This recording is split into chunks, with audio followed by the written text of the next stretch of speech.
só, outro anime do autor de Soul Eater. Com certeza vai ser bom. Eu nunca achei que um autor pudesse fazer uma obra tão mais fraca do que a anterior, igual ele fez com En no Shoboutai.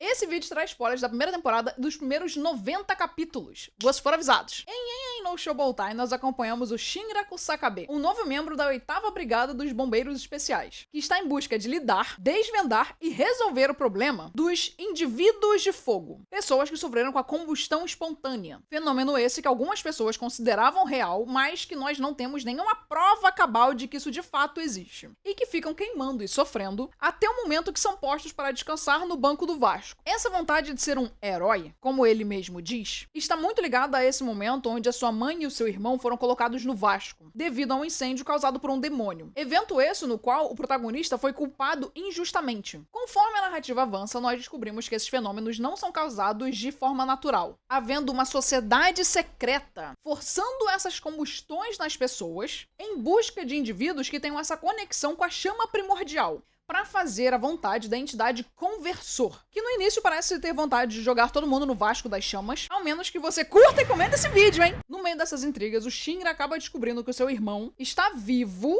e que ambos têm essa conexão com essa tal chama primordial. Ah, cara, mas aí no Shoboutai é bom? Tem muitos problemas. Vamos começar por aquilo que o autor acerta. É inegável que o autor Atsushi Okubo seja um ótimo construtor de universo. Ele se aproveita de inúmeros elementos culturais diferentes de diferentes lugares do mundo, principalmente da Europa e do Japão, para criar imagens, cenários, personagens e conceitos, tudo com uma nova roupagem muito própria dele. Algumas influências mais óbvias são a religião cristã e os seus demônios, templos, cruzados, tem também o folclore europeu com as suas lendas arturianas, combinadas a um pouco de Don Quixote, no personagem do Arthur Boyle, ou a imagem da bruxa, que aparece no design da Maki. Tem também folclore japonês com o yokai na inútil da Tamaki, e a arquitetura do Japão tradicional no distrito da 7ª Brigada, da grande cidade ocidental. Toda a trama de En no Shoboutai gira em torno da questão principal do universo, a combustão espontânea, que pode assolar qualquer um a qualquer momento, sem aviso prévio, o que deixa as pessoas, a população ali desse mundo, com muito medo o tempo todo, gerando traumas, igual acontece com a Hibana, empurrando as pessoas pro fanatismo, como essa galera aqui, e até criando hábitos culturais regionais, como o Benimaru, destruindo a sua região para os moradores reconstruírem e não ficarem pensando no ocorrido. Todos esses elementos nos fazem sentir que o universo transpira vida própria. Ele não te dá a impressão de que ele foi criado artificialmente só para poder acontecer aquela história e acabou, igual a maioria dos universos de fantasia medieval acabam fazendo, e acabam apostando nessa concepção genérica de MMORPG. As lutas e os poderes em geral são muito bem feitas. Tem uma coreografia bonita, principalmente o Shinra, que usa o seu poder básico de locomoção e chutes. Eu adoro personagens que chutam, inclusive. Além de que qualquer novidade que surpreende o espectador no uso de poderes são muitas vezes plausíveis e explicadas previamente, tirando a luta do final do Shinra contra o Shou, que entra em esfriamento e aquecimento do universo, velocidade mais rápida que a luz, que na minha visão, falando num palavreado chulo, o autor pipocou nessa parte. Se o cenário e o estilo estético são lindos, a história é terrivelmente medíocre. O problema principal da história não são os fatos dela, mas sim o modo como ela os encadeia. Em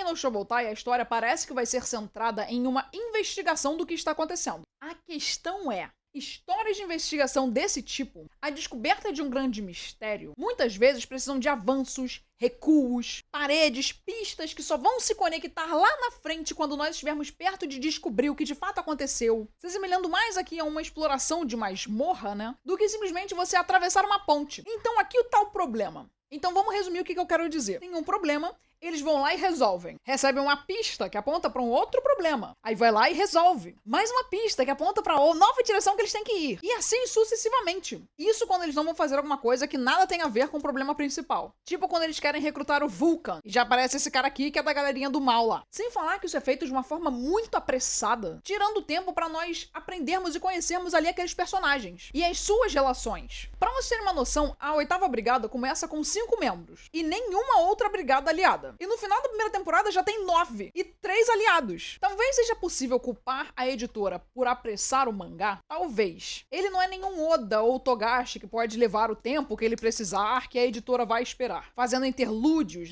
até dentro dos próprios arcos para deixar os personagens respirarem um pouco. Mas isso não deixa de ser um problema. Gente, agora vamos falar da pior parte do anime. A valorização negativa, a castração dos corpos das personagens femininas. Sinceramente, eu não consigo supor nenhum motivo, além de comedinha, valorização comercial, para isso estar aqui imbuído na obra. Olha essas cenas aqui que o editor vai censurar. Essas cenas de banho, quem tá vendo isso? É o Shinra? É o Arthur? Não. É o espectador. E mesmo que fosse o Shinra vendo, como ocorre quando ele conhece a Hibana, por que o autor focou na roupa de baixo dela? Essas coisas são facilmente contornáveis. Assim como a gente corta os personagens indo no banheiro, corta os personagens lendo um livro. E a Tamaki, hein? Que tem o azar de toda hora cair numa posição no mínimo controversa. Mas, Cario, na verdade, tudo isso é só uma crítica que o autor tá fazendo a outras obras que fazem a mesma coisa com as suas personagens femininas. Gente, por que exatamente que vocês acham isso? Isso poderia ser defendido se não tivessem outros elementos de valorização dentro da própria obra. Ou até mesmo se ele não usasse isso em outras obras dele, como por exemplo em Soul Eater, onde nós temos a Blair, a Tsubaki, a Patty e aquela outra menina lá, do Soul, que passam pela mesma coisa. Eu não vejo sentido em você falar que essa obra é só porque a Tamaki tem essa coisa do azar, onde ela fica caindo nessas posições que, hahaha, é piada, na verdade isso aqui não é situação. Cara, pra mim isso é a mesma coisa que dizer que High School of the Dead também é só uma piada e não é situação de fato. Pra mim não faz nenhum sentido. Claro, além disso, o anime e o mangá tem esse problema da ultra expositividade.